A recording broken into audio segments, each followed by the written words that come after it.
케이크는 잘 구워졌다. 오븐에서 케이크를 꺼내자 따스하고 달콤한 냄새가 방안을 채웠다. 아이들 얼굴이 밝아졌다. 나는 클레멘스에게 생크림을 가져오게 해 짤 주머니에 넣고 아이들을 위해 덩굴 모양이나 원, 조그만 옆모습 같은 것을 자두색 바탕 위에 그려 넣었다. 나는 애들이 볼에 남은 생크림을 핥아먹는 모습을 지켜보고 클레멘스가 생크림을 정확하게 나누는 것을 흐뭇하게 바라보았다. 마침내 생크림이 딱 한 숟가락 가득 남게 되자 클레멘스는 그것을 막내에게 주었다. 막내는 내가 손을 씻고 새 립스틱을 바르는 동안 자기 의자에 앉아 내게 미소를 짓고 있었다. 한참 있다 와? 내일 새벽에 올 거야. 아빠는 금방 와? 그럼. 블라우스와 치마는 찬장에 걸려 있었다. 칸막이 너머로 가서 옷을 갈아입고 있는데 애들을 돌봐줄 청년이 들어오는 소리가 들렸다. 그는 시간당 겨우 1마르크를 받지만 오후 4시부터 아침 7시까지 15시간 일을 하면 15마르크를 받게 된다. 거기에다 식사가 제공되고 야간 근무가 본격적으로 시작되는 밤에는 라디오 옆에 있는 담배를 피워도 된다. 라디오는 호프 씨한테서 빌려왔다. 벨르만은 아이들을 좋아하는 것 같다. 어쨌든 아이들은 그를 좋아한다. 내가 나갔다 돌아올 때마다 그와 함께 놀았던 이야기를 해주고 그가 해준 이야기를 들려준다. 보좌 신부가 그를 내게 소개해 주었는데 신부는 내가 아이들을 내버려 두고 나가는 이유를 잘 알고 있는 것 같다. 그래서인지 립스틱 바른 내 얼굴을 바라볼 때마다 이마살을 살며시 찌푸리곤 한다. 나는 블라우스를 걸치고 머리를 단정하게 매만진 다음 방으로 들어갔다. 벨르만은 부드러운 금발의 소녀를 데리고 왔다. 소녀는 아기를 재미있게 해주리는 듯 벌써 아기를 팔에 안고 집게 손가락에 딸랑이 장난감을 끼워 돌리고 있었다. 벨르만이 내게 그 소녀를 소개했지만 나는 소녀의 이름을 알아듣지 못했다. 소녀의 미소와 아기를 무척이나 다정하게 어르는 태도에선 프로다운 면모가 엿보이는데 눈치로 봐 소녀는 날 무정한 어머니라고 생각하는 것 같다. 이 무정한 어머니는 독일어 표현으로는 까마귀 엄마라는 그런 뜻이라고 하네요. 까마귀에 대한 민간신앙과 관련하여 자식의 등한한 무정한 어머니를 가리킨다고 합니다. 벨르만은 아주 곱슬곱슬한 검은 머리카락에 피부는 기름기가 번들거리고 코는 항상 찡그리고 있다. 아이들이랑 밖에 나가도 될까요? 소녀가 내게 물었고 나는 클레멘스의 애원하는 눈초리와 카를라의 끄덕거리는 모습에 허락해 주었다. 서랍을 뒤져 초콜릿을 사줄 돈을 찾았지만 소녀는 돈을 받지 않았다. 부디 언짢게 생각하지 마세요. 소녀가 말했다. 괜찮으시다면 제 돈으로 초콜릿을 사주고 싶어요. 정 그러겠다면 나는 그렇게 말하고 돈을 도로 집어넣었다. 하지만 환하게 피어오른 소녀 앞에서 참담한 기분이 들었다. 그냥 굴리가 하자는 대로 해주세요. 아이들이라면 좋아서 어쩔 줄을 모르거든요. 벨르만이 말했다. 나는 내 아이들을 차례로 쳐다보았다. 클레멘스, 카를라, 막내. 그러자 눈물이 왈칵 쏟아질 것 같았다. 클레멘스는 날 보곤 고개를 끄덕이며 이렇게 말했다. 그냥 가, 엄마. 아무 일 없을 거야. 물가에는 안 갈게. 제발 물가에는 가지 마세요. 나는 소녀에게 말했다. 네, 알겠어요. 벨르만이 말했고 두 사람은 빙긋 미소 지었다. 벨르만이 외투 입는 것을 도와주었다. 나는 핸드백을 집어들고 아이들에게 입맞춤을 해준 후 성호를 그어주었다. 나 자신이 너무 지나치다고 느끼며 나는 잠시 바깥의 문 앞에서 발걸음을 멈추었다가 아이들이 안에서 깔깔 웃는 소리를 듣고 천천히 계단을 내려갔다. 이제 겨우 3시 반이었고 거리는 아직 텅 비어 있었다. 아이들 몇 명이 깡충깡충 뛰며 놀고 있었다. 내가 가까이 다가가자 아이들이 발소리를 듣고 나를 쳐다봤다. 수백 명이 살고 있는 거리에서 들리는 소리라곤 내 발소리뿐이다. 거리 안쪽에서는 서툰 솜씨로 몸이 건조하게 피아노를 치는 소리가 들려왔고 부드럽게 나부끼는 커튼 뒤로 살찐 개를 팔에 안고 있는 얼굴이 누르스름한 노파가 보였다. 내가 이곳에 산지 어느덧 8년이 되었는데도 눈을 들어 회색 담벼락을 바라보면 여전히 현기증이 난다. 지저분하게 수리한 담벼락은 금방이라도 무너질 것만 같다. 하늘 밑의 좁고 우중충한 길 위로 스트로게 진한 피아노 소리가 가날피게 들려왔다. 내가 듣기에 피아노에 음은 갇혀 있는 것 같았고 소녀의 창백한 손가락이 차지려 했으나 끝내 찾지 못한 선율은 깨어진 듯했다. 나는 위협하는 듯한 눈빛으로 날 보는 아이들 곁을 지나 발걸음을 재촉했다. 브래드는 나를 혼자 내버려 두면 안 된다. 그를 만나는 것이 기쁘기는 하지만 그와 같이 있기 위해 아이들 곁을 떠나야 한다는 사실이 나를 곤혹스럽게 한다. 어디에 사는지 물을 때마다 그는 대답을 피한다. 그의 말대로라면 그는 한 달 전부터 블록시 집에서 살고 있는데 나는 블록시를 알지 못하고 그는 내게 주소조차 알려주지 않는다. 우리는 가끔 주인 여자가 아이들을 돌봐주는 동안 저녁에 급히 시간을 내어 30분 동안 카페에서 만나기도 한다. 그런 다음 전차역에서 잠깐이나마 서로를 껴안는다. 그리고 내가 전차에 올라타면 프레드는 그 앞에 서서 손을 흔든다. 밤이 되어 정적이 내 주위를 지배하면 나는 긴 의자에 누워 흐느껴 울곤 한다. 아이들의 숨소리, 이가 나느라 불안해지기 시작한 아이가 몸을 뒤척이는 소리가 들린다. 내 주위에서 시간이 둔중한 맷돌을 쥐고 흘러가는 소리를 들으며 나는 흐느껴 울며 기도한다. 결혼할 때 나는 23살이었다. 그 후 15년이 지났다. 나도 모르는 사이에 어느새 세월이 훌쩍 흘러가 버렸다. 아니, 아이들의 삶의 횟수를 더해질수록 내 삶에서는 그만큼 사라져 간다는 것을 그들의 얼굴을 보기만 해도 알 수 있다. 두코프 광장에서 버스를 타고 조용한 거리를 바라보았다. 어느 담배가게 주인의 사람들 몇이 서 있었다. 나는 베네캄가에 내려 저녁 미사 시간을 알아볼 생각으로 지멘 슈메리츠 마리의 성당의 정문으로 들어갔다. 정문 안이 어두워 핸드백에 성냥이 있는지 찾아보았다. 담배 몇 갭이 립스틱, 손수건, 세면대구, 도구 사이를 뒤지다가 마침내 성냥갑을 발견했고 불을 댕겼다. 그 순간 나는 소스라치게 놀랐다. 오른쪽 벽의 오목한 구석에 어떤 사람이 꼼짝도 않고 서 있었던 것이다. 나는 여보세요 같은 소리로 부르려고 했다. 하지만 목소리는 겁에 질려 기어들어갔고 가슴이 콩닥콩닥 뛰며 날 가로막았다. 어둠 속의 형상은 미동도 하지 않았는데 지팡이 같은 것을 손에 들고 있었다. 나는 다 타버린 성냥을 집어던지고 다시 성냥불을 붙였다. 그것이 석상임을 알아차린 뒤에도 심장은 방망이질을 멈추지 않았다.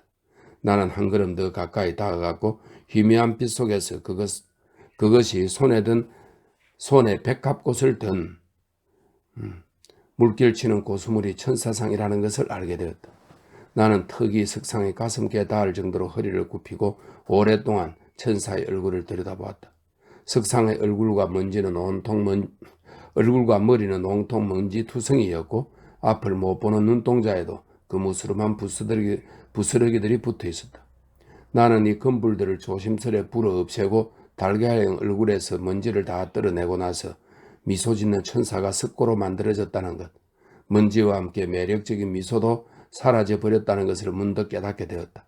하지만 나는 계속 먼지를 불며 탐스러운 고수머리와 가슴, 펄럭이는 옷을 말끔하게 닦아냈고 조심스럽게 매만져 백합꽃이 드러나게 했다. 그러나 요란한 빛깔, 경건한 공업회사의 끔찍한 레크 칠이 드러날수록 나의 기쁨은 사라져갔다. 나는 천천히 몸을 돌렸고 게시판을 찾아볼 생각으로 정문 안으로 좀 더 깊숙이 들어갔다. 다시 성냥불을 켜자 뒤쪽에서 성채등이 바라는 은은한 붉은 빛이 보였다. 시커먼 게시판 앞에 섰을 때 나는 또 한 번 깜짝 놀랐다. 이번에는 정말로 어떤 사람이 내 뒤로 다가오고 있었던 것이다. 나는 몸을 돌렸고 그가 둥글고 창백한 농부 얼굴을 한 신부임을 확인하고 놀란 가슴을 쓸어내렸다. 그는 내 앞에서 발걸음을 멈추는데 눈빛이 슬퍼 보였다. 성냥불이 꺼졌다. 그가 어둠 속에서 나에게 물었다. 뭘 찾으시나요? 미사 때문에요. 저녁에 미사가 있나요? 미사 있지요. 본당에서 5시에 있습니다. 그가 말했다. 보이는 거라곤 신부의 금발머리, 그의 흐리멍덩하다 할 수 있는 희미하게 빛나는 그의 두 눈뿐이었다. 밖에서는 전차가 커브를 도는 소리와 자동차의 경적 소리가 들려왔다. 나는 어둠 속을 향해 불쑥 이렇게 말했다. 고해를 하고 싶은데요. 스스로도 깜짝 놀랐지만 홀가분해지는 느낌도 들었다. 신부가 마치 기다렸다는 듯 말했다. 따라오세요.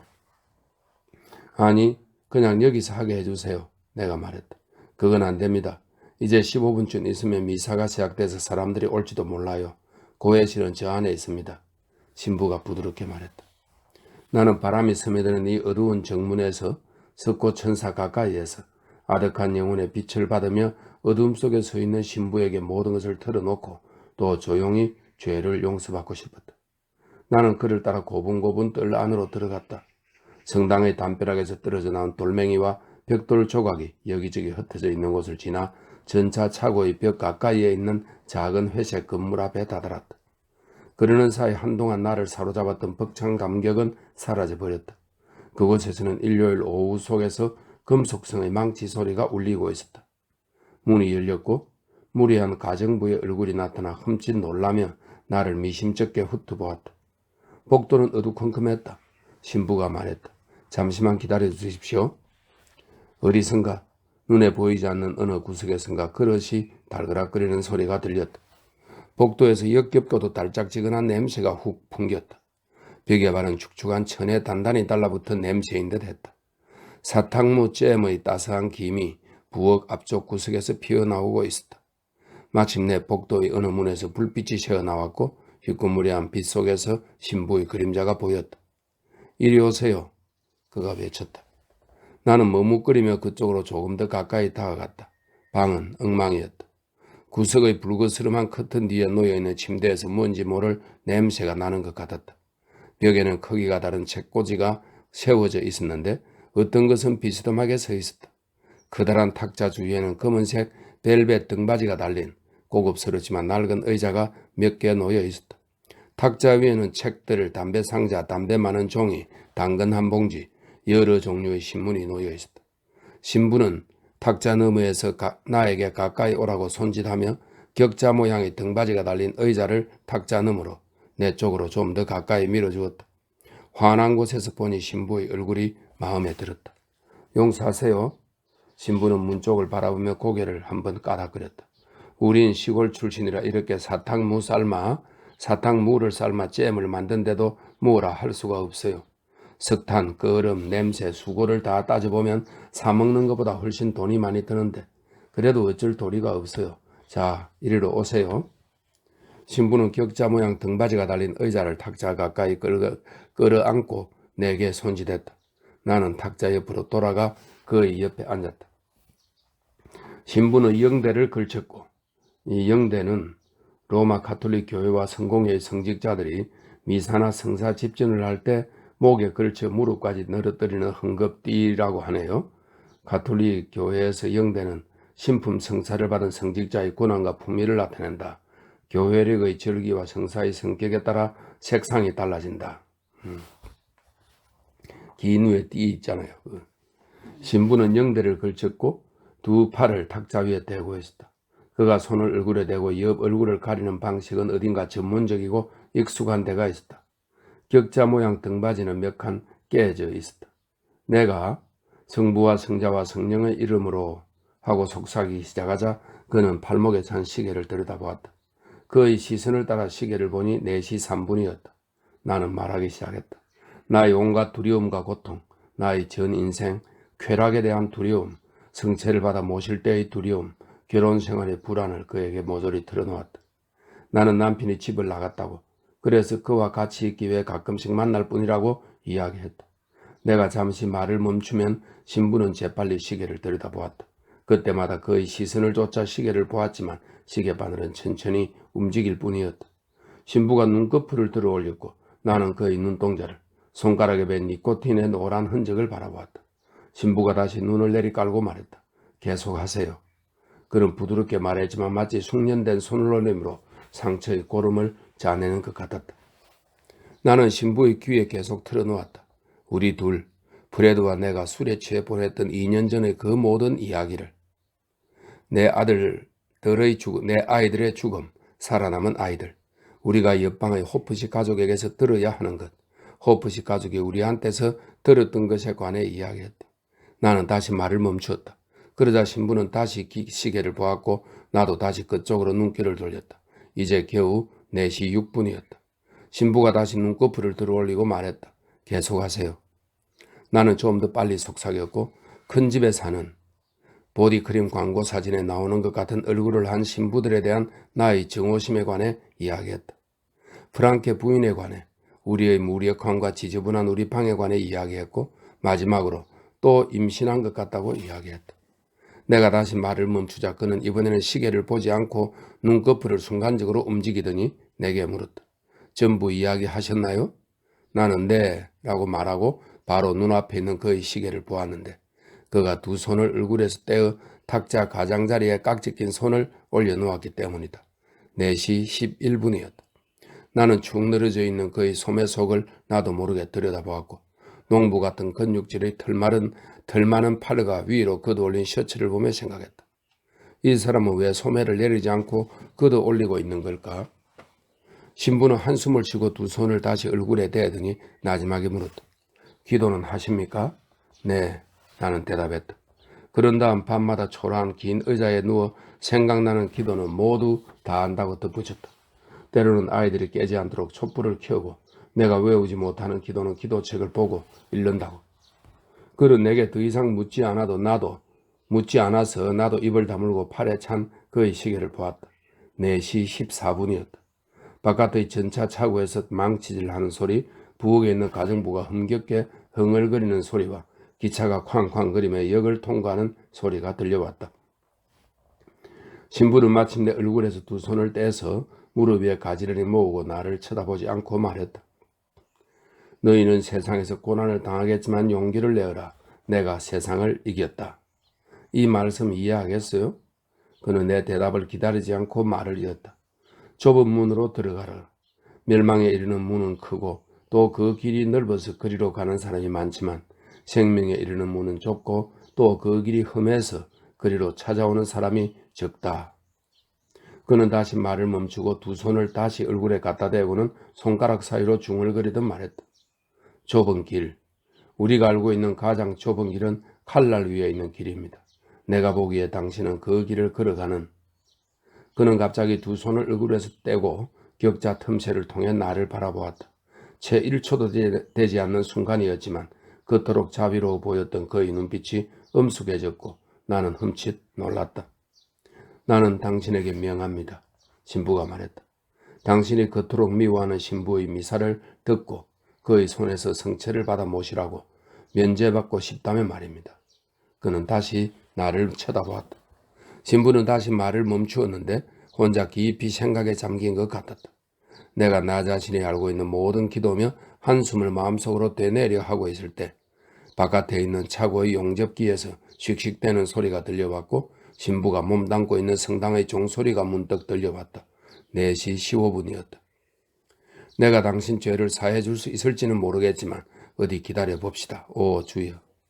그는 좀 더 격하게 말했고 그의 눈빛에선 어느새 엄숙함이 사라졌다. 어떻게 당신은 그토록 정오할 수 있는 거지요? 그는 어찌할 바를 모르겠다는 몸짓을 취해 보이며 내 쪽을 향해 말했다. 내가 당신에게 축복의 말을 해줄 수는 있습니다. 하지만 좀 생각을 해봐야겠고 어쩌면 다른 신부와 상의해봐야 할지도 모르겠어요. 오늘 저녁에 남편과 만난다고 했죠? 남편이 당신 곁에 돌아온 후라야 할 것 같은데. 신부가 내 죄를 사해줄 생각이 없다는 말에 나는 무척 슬퍼졌다. 나는 신부에게 말했다. 부디 저희 죄를 사해주세요. 신부는 빙그레 웃으며 손을 반쯤 올리고 말했다. 당신이 그토록 간절히 원하니 나도 그럴 수 있기를 바랍니다. 하지만 사실 좀 미심쩍은 점이 있어요. 이제는 정오감이 생기지 않나요? 네, 안 생겨요. 나는 서둘러 말했다. 다만 슬픈 생각이 들 뿐이에요.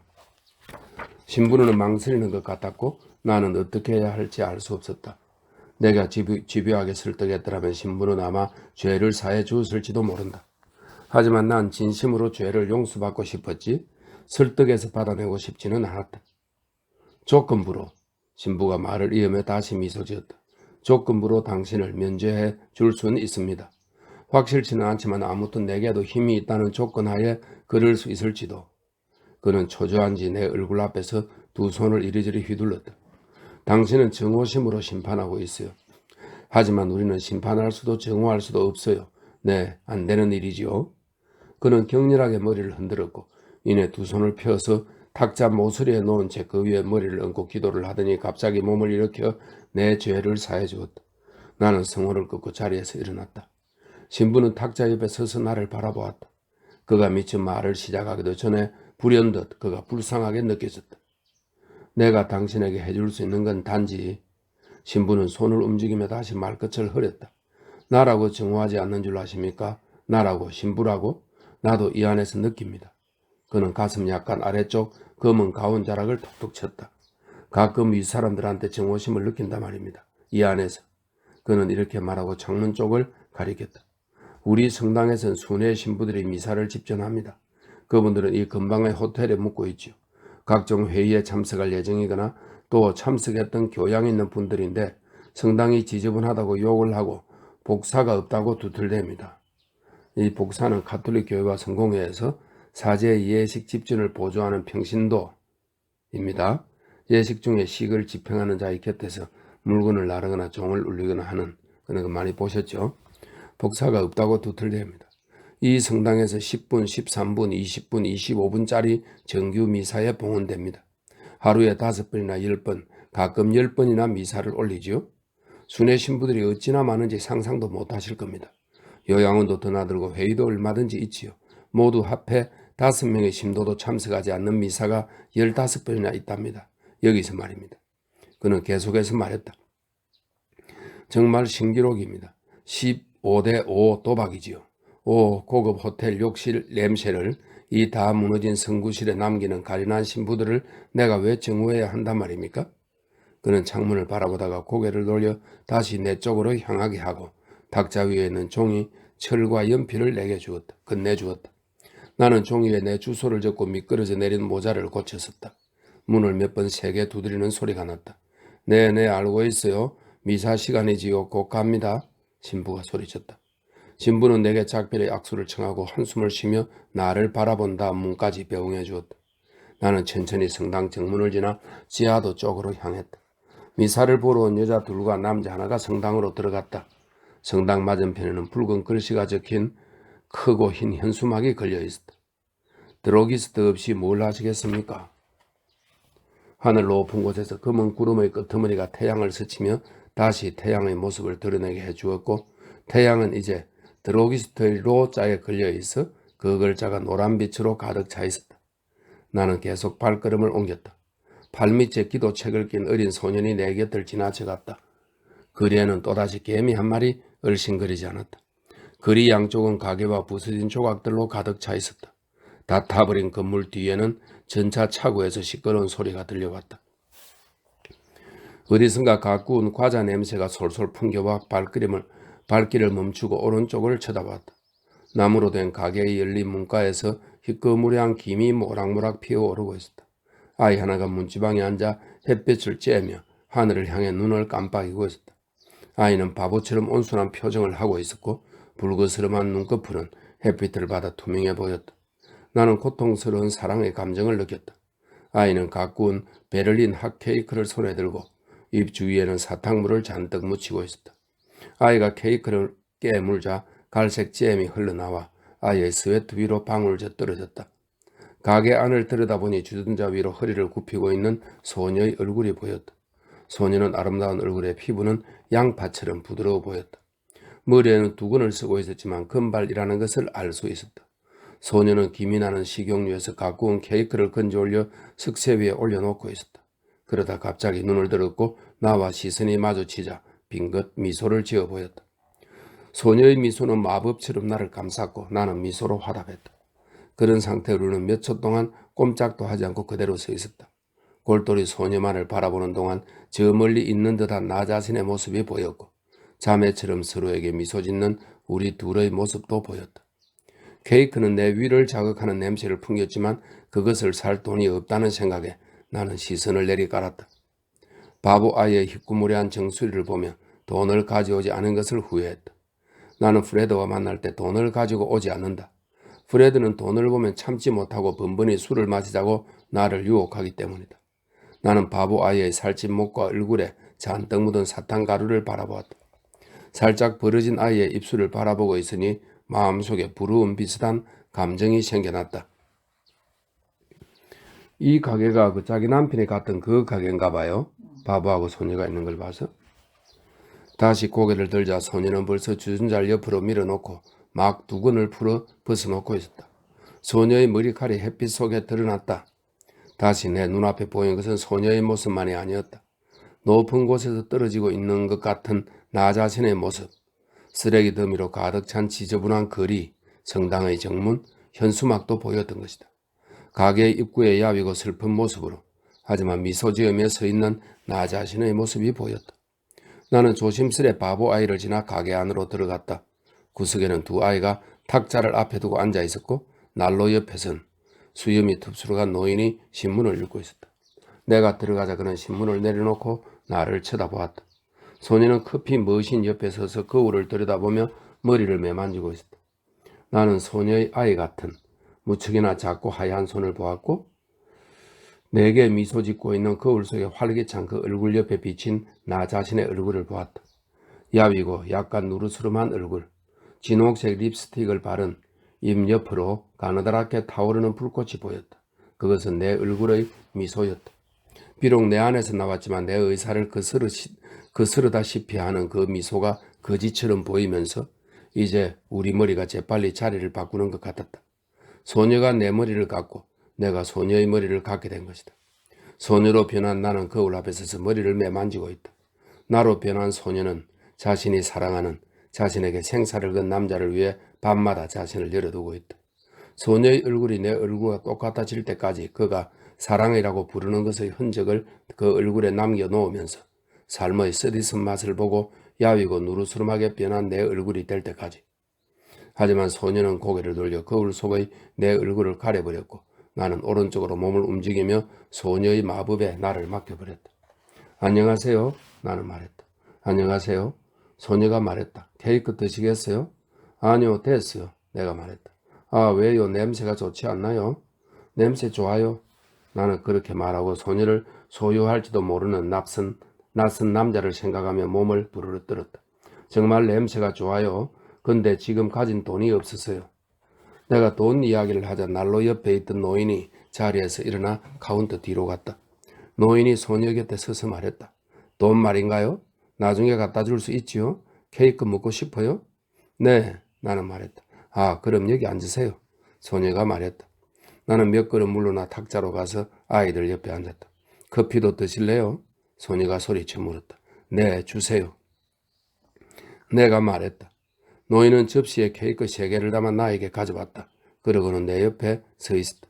고맙습니다. 저를 모르실 텐데. 노인은 내게 미소를 지어 보이고 뒤로 했던 손을 가져와 스트럭에 배 앞에 모이고 중얼거렸다. 아, 걱정하지 마세요. 나는 아직도 문지방에 앉아있는 바보 아이를 얼굴로 가리키며 물었다. 댁의 아드님이세요? 네, 내 아들이에요. 노인이 나지막하게 대답했다. 저 애는 내 딸이고요. 그는 커피 머신의 레버를 움직이는 카운터 뒤의 소녀를 힐끗 쳐다보았다. 내 아들은 사람이 하는 말을 알아듣지 못해요. 짐승이 하는 말도 알아듣지 못하고 말은 한마디도 할 줄 모르고 그저 추, 차, 채라는 말밖에 몰라요. 그리고 우린 노인은 추, 차, 채를 발음하기 위해 내밀었던 혀를 다시 입속으로 납작하게 집어넣었다. 우린 그의 말을 제대로 따라 할 줄 몰라서 딱딱하게 추, 차, 채라고 해요. 우리는 잘 못해요. 그는 나지막에 말하더니 갑자기 소리 높여 외쳤다. 베른하르트. 그러자 바보 아이는 느릿느릿 고개를 돌렸다가 즉각 다시 앞으로 떨어졌다. 노인은 또 한 번 소리쳤다. 베른하르트. 아이는 다시 고개를 돌렸는데 머리가 또 시계추처럼 앞쪽으로 뚝 떨어졌다. 노인은 자리에서 일어나 조심스럽게 아이의 손을 잡고 탁자로 데려갔다. 그는 아이를 무릎에 안고 내 옆의 의자에 앉았다. 그리고 작은 소리로 물었다. 기분이 언짢으시면 말씀해 주세요. 아니요, 괜찮아요. 내가 말했다. 그의 딸은 커피를 가져와 잔을 내 앞에 놓고 아버지 옆에 그대로 서 있었다. 언짢으시면 말씀해 주셔야 해요. 우리는 아무렇지도 않은데 사람들은 대부분 기분이 언짢다고 하거든요. 뚱뚱한 그 아이는 얼굴에 사탕가루를 잔뜩 묻히고 멍하니 앞을 쳐다보며 추, 차, 채 소리를 흥얼거리고 있었다. 나는 아이를 유심히 바라보다가 다시 고개를 들었다. 그리고 말했다. 아니에요. 기분 나쁘지 않아요. 그 아이는 꼭 젖먹이 같네요. 나는 잔을 입으로 가져가 커피를 마시고 케이크를 베어 물었다. 그리고 말했다. 아, 커피 맛이 참 좋네요. 정말이세요? 소녀가 소리쳤다. 정말이세요? 오늘 아침에 어떤 남자분이 저한테 그런 말을 해주셨어요. 그분 말고는 지금까지 그런 말을 한 사람이 아무도 없었어요. 정말 맛있어요.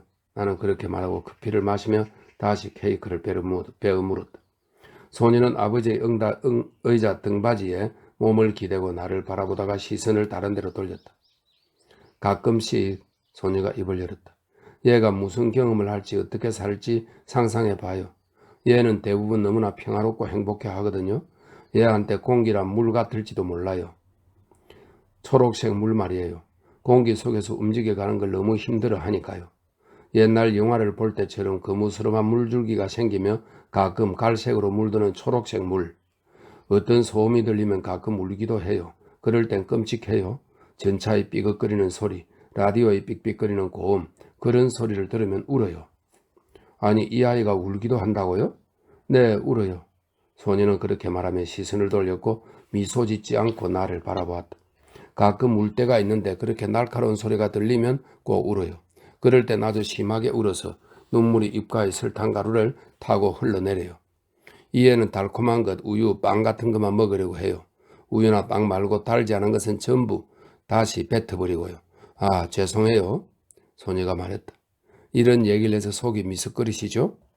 아니에요. 아이 얘기를 좀 더 해주세요. 내가 말했다. 소녀는 다시 시선을 돌리며 바보 아이의 머리에 손을 얹었다. 얘 얼굴이나 몸이 공기의 흐름에 맞서 움직이기 어려우니까 그런 소음을 듣는 것도 끔찍한 것 같아요. 어쩌면 얘 귀에는 부드러운 오르간 소리, 이에만이 들을 수 있는 갈색 멜로디가 왱왱거리는지도 몰라요. 어쩌면 눈에 보이지 않는 나무가지와 샤샤 흔드는 폭풍 소리가 들릴지도 모르죠.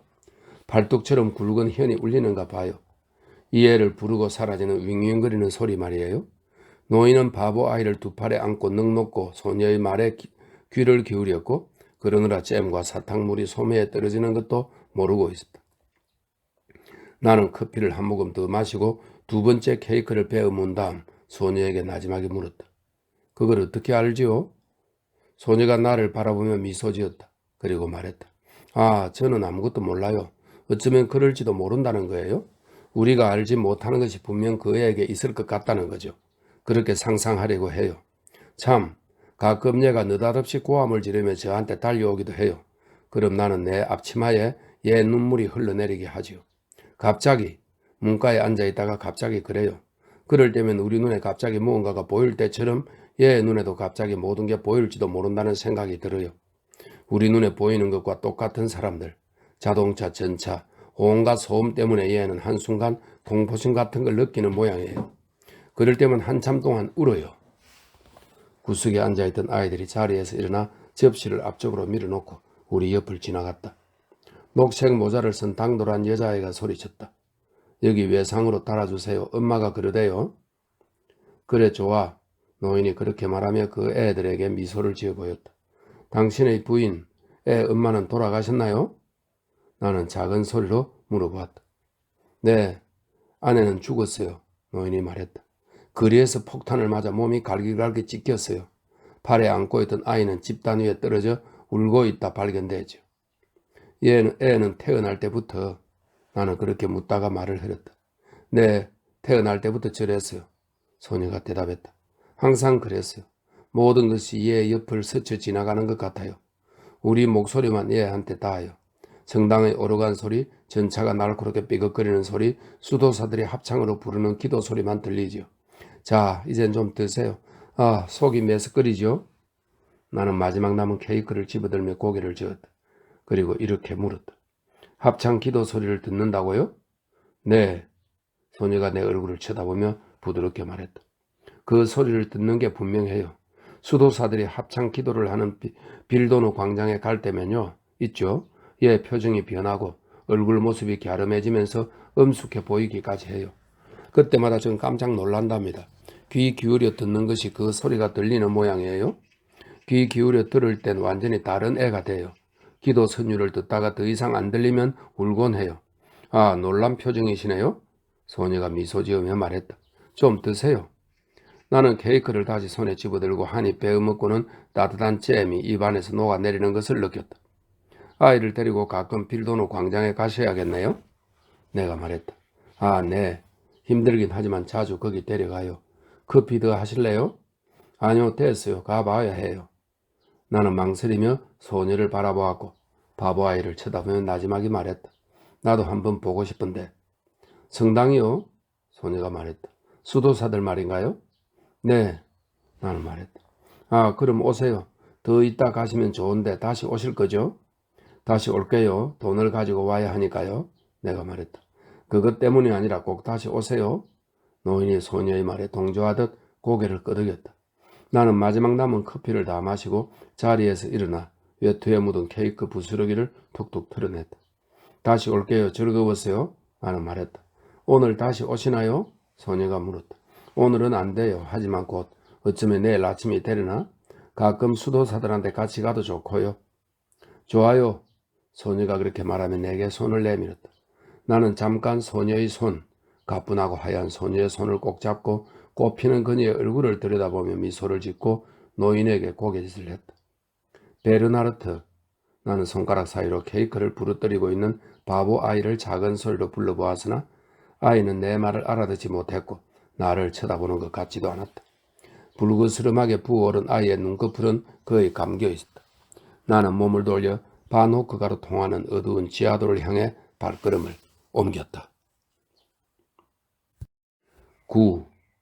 아래층으로 내려오자 접시들이 달그락대며 식탁에서 치워지고 있었고 식은 굴라슈와 샐러드, 이 굴라슈는 감자를 넣고 끓이는 헝가리식 쇠고기 수프입니다. 굴라슈와 샐러드, 인공 감미료가 가미된 푸딩 냄새가 났다. 나는 구석에 앉아 오락기 앞에 서서 게임을 하는 두 청년을 지켜보았다. 니켈 구슬이 접촉면을 건드리면서 맑게 울리는 소리, 슬롯 머신의 번호판이 무섭게 돌아가는 소리, 탁탁거리며 멈추는 소리가 나를 흥분시켰다.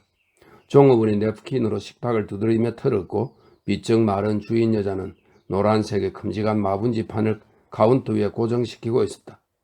오늘 저녁 춤출 수 있음. 입장 무료.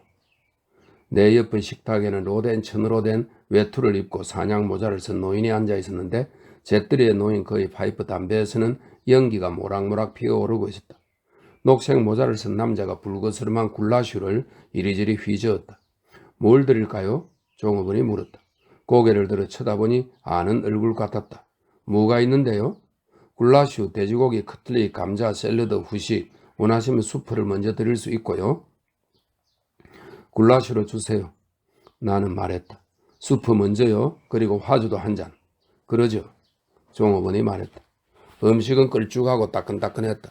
시장기를 느낀 나는 빵을 달라고 해서 매콤한 소스를 발랐다. 그런 다음 나는 화주를 또 한 잔 주문했다. 두 청년은 아직도 게임을 즐기고 있었다. 그들 중 한 사람은 정수리 쪽 머리칼이 높이 솟아 있었다. 이 창백한 얼굴, 허연 머리를 전에 언젠가 본 적이 있는 게 분명했다. 카운터에서 담배를 주문하는데 주인 여자가 나를 보며 물었다. 밤새 있을 건가요? 네, 나는 대답했다. 여긴 선불인데요. 왜냐하면 여자가 희죽 웃었다. 그래야 더 안전하니까요. 역 부근에서는 짐은 없을 테고. 그럼요. 나는 그렇게 말하며 주머니에서 돈을 꺼냈다. 8마르크예요. 여자는 그렇게 말하고 내게 영수증을 써주기 위해 연필에 침을 발랐다. 누구 기다리는 사람 있나요? 영수증 쪽지를 건네며 주인 여자가 물었다. 예, 아내요. 내가 말했다. 좋아요. 주인 여자는 그렇게 말하며 내게 담배를 건네주었다. 나는 1마르크를 놓고 위층으로 올라갔다. 오랫동안 침대에 누워 골똘히 생각에 잠긴 채 담배를 피웠다. 무엇에 관해 생각하는지도 모른 채 그러고 있는데 그 종업원이 누구인지 알아내려고 했던 것에 생각이 미쳤다. 나는 사람들의 얼굴을 잊어버리는 법이 없다. 사람들의 얼굴이 죄다 나를 따라다니기 때문에 그것들이 다시 나타나면 금세 알아본다. 얼굴들은 내 잠재의식 속에서 이리저리 떠다니는데 특히 어쩌다 한번 언뜻 본 얼굴은 흐릿한 연못의 수초들 사이를 지나다니는 불분명한 회색 물고기처럼 이리저리 헤엄쳐 다닌다. 그 물고기들은 가끔 수면 위로 얼굴을 불쑥 내밀기도 하지만 정말 다시 보게 되면 결정적으로 모습을 드러낸다. 나는 물고기들이 우글거리는 이 연못 속을 불안한 심정으로 뒤지고 다니다가 낚싯대를 낚아챘다. 바로 그 종업원이었다. 그는 언젠가 환자 수용소에서 내 옆에 1분 동안 누워있었던 군인이었다. 그 당시 그의 머리에 감긴 붕대에서 이가 기어나와 이미 흘러나와 굳은 피와 막 흘러나오는 피 속을 피범벅이 되어 돌아다니고 있었다. 그러고는 그의 목덜미를 지나 수치 별로 없는 희꾸무레한 머리 속으로 기력을 잃은 그의 얼굴 위로 평화롭게 기어다녔다. 무모하게 깃바퀴 위로 기어 올라간 이들은 미끄러져 어깨 위로 다시 떨어졌고 더러운 옷깃 속으로 사라졌다. 여기서 3000km나 떨어진 곳에서 본 고통에 일그러진 가래만 그 얼굴이 이제 아무렇지도 않은 표정으로 내게 굴라쉬를 팔고 있었다. 나는 기분이 좋아졌다. 그 종업원이 누구인지 알아낸 것이다. 이리저리 몸을 뒤척이며 주머니에서 돈을 꺼내 베개 위에 올려놓고 세어보았다. 나에게는 아직 16마르크 80페니가 남아있었다. 그런 다음 또 한 번 술집으로 내려가 보니 두 청년은 아직도 오락기 앞에 서 있었다. 그들 중 한 사람의 상의 주머니는 동전이 가득 들었는지 아래로 쭉 쳐져 있었다. 그는 오른손으로 동전을 만지작거렸다. 그 밖에는 사냥 모자를 쓴 남자만이 아직 그곳에 앉아 맥주를 마시며 신문을 읽고 있었다. 나는 화주를 한 잔 마신 뒤 등받이 없는 의자에 앉아 화보 잡지를 뒤적이는 주인 여자의 땅구멍 없는 얼굴을 쳐다보았다. 나는 다시 위층으로 올라가 침대에 누웠고 담배를 피우며 캣태와 아이들, 신부들이 캣태와 내게 하늘나라에 있다고 확실하게 말해준 두 어린아이에 관해 생각했다. 나는 날이면 날마다 그 애들 생각을 하지만 오늘은 아주 오랫동안 생각했다. 내가 알고 있는 어느 누구며 하물며 캣태조차도 내가 얼마나 자주 그 애들을 생각하는지 모를 것이다. 아이들은 나를 3년마다 직업을 바꾸는 변덕스러운 사람, 아버지가 물려준 돈을 탕진해버린 사람, 나이를 먹어도 마음의 안정을 얻지 못하고 가족에 무관심하며 돈이 생기는 쪽쪽 술만 퍼마시는 사람이라고 생각한다. 그러나 사실 내가 술을 마시는 경우는 아주 드물어서 한 달에 한 번 꼴도 안 된다. 석 달 동안 제대로 취해본 적이 거의 없다. 나는 가끔 스스로에게 물어본다. 다른 사람들은 내가 술을 마시지 않는 날 뭘 한다고 생각할까? 난 30일 중 29일은 술을 마시지 않는데 말이다. 나는 산책을 많이 하고 옛날 학교 때의 지식을 끄집어내 공부에 골치를 앓는 초등학교 5학년 학생들에게 계속 팔아먹으며 틈틈이 돈을 벌려고 한다. 도시를 어슬렁거리며 돌아다니고 대체로 멀리 교회까지 나가서 아직 문이 열려있는 묘지들을 찾아다닌다. 잘 손질된 관목과 깔끔한 화단 사이를 돌아다니며 명패와 이름을 읽고 묘지 냄새를 맡는다. 그리고 나도 언젠가는 저곳에 묻힐 거라는 생각에 가슴 떨려 한다. 전에 아직 우리에게 돈이 있을 때는 여행을 많이 다녔다. 하지만 정작 낯선 도시에 가서는 지금 내가 여기서 하는 것과 똑같이 행동했다. 호텔 침대에 누워 빈둥거렸고 담배를 피우거나 아무런 계획 없이 쏘다녔다. 가끔 성당에 들어가기도 하고 멀리 묘지가 있는 교회까지 나가보기도 했다. 흐름한 술집에서 술을 마셨고 밤에는 다시는 만나지 못할 거라 생각되는 모르는 사람들과 사귀었다. 어릴 적부터 나는 묘지에 가는 것을 좋아했는데 사람들은 이런 내 열정이 보통 어린아이에게는 어울리지 않는다고 생각했다. 하지만 그 모든 이름, 그 화단, 모든 글자, 냄새, 그 모두가 나도 언젠가 죽을 것이라는 것을 말해준다. 이것이야말로 내가 결코 의심하지 않는 유일한 진리다. 그리고 때때로 내가 천천히 옆을 지나가는 묘지의 끝없는 열에서 아는 사람들의 이름을 발견하곤 한다. 어린 시절 나는 일찍이 죽음이 무엇인지 체험했다. 내가 7살 때 어머니가 돌아가셨다. 나는 사람들이 어머니에게 하는 일을 하나하나 주의 깊게 관찰했다. 신부님이 와서 어머니의 몸에 성류를 발라주었고 어머니에게 성호를 끄으며 축복해 주었다. 어머니는 자리에 누워 꼼짝도 하지 않았다. 꽃과 관이 운반되어 왔고 친척들이 와서 어머니의 침대 곁에 눈물을 흘리며 기도했다. 그런데도 어머니는 자리에 누워 꼼짝도 안 하셨다. 나는 이 모든 것을 호기심 어린 눈길로 주의 깊게 관찰했다. 내를 맞으면서도 장의사 인부들이 하는 일을 계속 지켜보았다. 그들은 어머니의 몸을 닦고 흰옷을 입히고 관 주위에 꽃을 달고 뚜껑에 못을 바꾸는 관을 자동차에 실었다. 어머니가 없으니 집이 텅 빈 느낌이었다. 그리고 아버지 몰래 묘지로 갔는데 12호선을 타고 가다가 그 일을 잊지 않고 있다니. 투크호프 광장에서 10호선을 갈아타고 종점까지 갔다. 난생 처음으로 묘지에 들어서 나는 입구에서 녹색 모자를 쓴 남자에게 어머니 묘지가 어디 있는지 물었다. 남자의 붉은 얼굴은 퉁퉁 부어 있었고 몸에서는 포도주 냄새가 풍겼다. 그는 내 손을 잡고 관리 사무실 건물로 데려갔다. 그는 내게 무척 다정하게 대해 주었고 내 이름을 물어보았고 나를 어떤 방으로 데려가더니 기다리라고 했다. 나는 기다렸다. 의자와 연갈색 탁자 사이를 돌아다니고 벽에 걸린 그림을 구경하면서 그림들 중 하나에는 어떤 섬에 앉아 누군가를 기다리는 검은 피부의 가냘픈 여인이 그려져 있었다. 나는 발끝으로 서서 그 밑에 쓰인 글씨를 읽으려고 했다. 겨우 해독해보니 나나라는 글자였다. 다른 그림에는 희죽 웃으며 뚜껑이 화려하게 장식된 맥주잔을 입 앞에 갖다 대고 있는 수염이 덥수룩한 남자가 그려져 있었다. 나는 그 그림 밑의 글자를 읽을 수가 없었다. 그래서 문 쪽으로 가보았지만 문은 닫혀 있었다. 그래서 울기 시작했다. 연갈색 의자에 조용히 앉아 복도에서 발소리가 들릴 때까지 계속 울었다. 발소리의 주인공은 아버지였다. 나는 우리 집의 긴 복도를 걸어오는 아버지의 발소리를 너무 자주 들어서 익히 알고 있었다. 아버지는 자상하게 대해주셨다. 우리는 포도주 냄새를 풍기는 뚱뚱한 남자와 함께 임시로 시신을 보관해 두는 곳으로 갔다. 그곳에는 이름과 숫자가 적힌 관들이 놓여 있었다. 아버지가 우리를 어떤 관 옆으로 데려갔다. 아버지는 손가락으로 명패를 톡톡 두드리며 나에게 읽어주셨다. 엘리자베스 보거너 4월 18일 오후 4시 7구역 L.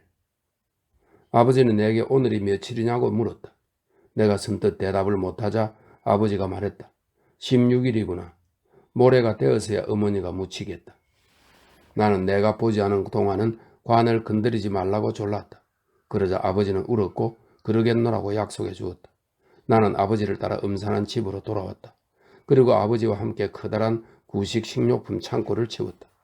우리는 어머니가 오랜 세월에 걸쳐 행상인에게서 사들인 물건들을 하나하나 끄집어냈다. 녹슨 면도 날더미, 비누, 살충제 가루, 곰팡이가 나서 반점 썩은 고무밴드, 안전핀이 가득 담긴 수많은 상자들. 아버지는 울고 계셨다. 이틀 후 나는 정말로 원래 모습 그대로 있는 어머니의 관을 다시 보게 되었다. 사람들은 관을 수레에 싣고 화환과 꽃을 달았다. 우리는 신부와 복사 뒤에 서서 점토질로 이루어진 7구역의 커다란 매장 구덩이까지 관을 따라갔다. 성호를 그 관을 축복하고 구덩이 밑으로 내리고 성수를 뿌리고 흙을 던졌다. 나는 먼지에 관해, 먼지와 부활에 관해 말씀하시는 신부님의 기도에 귀 기울였다. 내가 좀 더 지켜보고자 졸라서 아버지와 나, 우리는 오랫동안 묘지에 머물러 있었다. 무덤을 파는 인부들은 흙을 더 파서 던지고 잘 다진 다음 삽으로 두들겨 조그만 봉우리를 만들고 그 위에 화환을 놓았다. 마지막으로 그들 중 한 사람이 엘리자베트 보거너라는 검은 글씨가 쓰인 작고 흰 십자가를 땅에 꽂았다. 어린 시절 나는 이미 죽음이 무엇인지 잘 안다고 생각했다. 사람이란 죽어서 땅속에 묻혀 있다가 부활을 기다리는 것이라고. 나는 그것을 이해하고 마음 깊이 간직했다. 누구든 죽게 마련이고 실제로 내가 아는 많은 사람들이 죽었다. 나는 그들의 장례식에 참석하고 싶을 땐 아무도 말릴 수 없는 거였다. 어쩌면 나는 너무 자주 죽음에 대해 생각하는지도 모른다. 나를 술꾼이라고 여기는 사람들은 잘못 생각하는 것이다. 내가 시작하려는 모든 일들이 아무래도 상관없는 지루하고 무의미한 일처럼 여겨진다. 개태와 아이들과 떨어져 있게 된 이후부터 묘지에 가는 횟수가 부쩍 늘었는데 장례식에 늦지 않게 이른 시간에 가려고 노력한다. 나는 모르는 사람들의 관을 따라 조사를 귀담아 듣고 신부가 열린 무덤 위로 중얼거리는 기도문에 답하고 구덩이에 흙을 던지고 관 옆에서 기도를 올린다. 수중에 돈이 있으면 미리 꽃을 사서 관 위에 쌓여있는 푸석한 흙 위에 하나씩 뿌려준다. 울고 있는 가족들 곁을 지나다 보면 식사하고 가라는 이야기를 듣기도 한다. 나는 낯선 사람들과 함께 식탁에 앉아 맥주를 마시고 소시지가 든 감자 샐러드를 먹기도 했다. 울고 있는 여자들에게서 접시가 가득 찰 만큼 커다란 소시지를 잔뜩 받기도 했고 담배를 피우고 화주를 마시며 내가 아는 것이라곤 관밖에 없는 사람들의 인생사에 귀 기울이기도 했다. 그들은 내게 사진을 보여주기도 한다. 일주일 전에는 어떤 소녀의 관을 따라가다가 구식 식당의 구석방에 들어가게 되었다. 나는 나를 딸의 숨겨놓은 애인이라 생각하는 그녀의 아버지 곁에 앉게 되었다. 그는 내게 딸의 사진을 보여주었는데 사진 속의 소녀는 정말 아름다웠다. 소녀는 가로수길 입구에서 머리를 나부끼며 스쿠터를 타고 있었다. 딸아이는 아직 사랑이라는 걸 알지 못하는 어린애였어요. 소녀의 아버지가 말했다. 소녀의 관에 꽃을 뿌리는데 소녀의 아버지가 눈물을 글썽이는 것이 보였다. 그는 눈물을 닦기 위해 회색 점토로 된 잿더리에 시가를 잠시 내려놓았다. 나는 온갖 직업을 가져보았지만 어떤 직업이든 아무래도 상관없다고 생각했다. 제대로 된 직업을 가지려면 진지한 태도가 필요한데 내게는 그런 것이 없었다. 전쟁 전에 오랫동안 약방에서 일을 했는데 지루해서 사진관으로 옮겼다가 또 곧 실증을 냈다. 그 다음에는 책 읽는 취미도 없으면서 사스가 되려고 했다.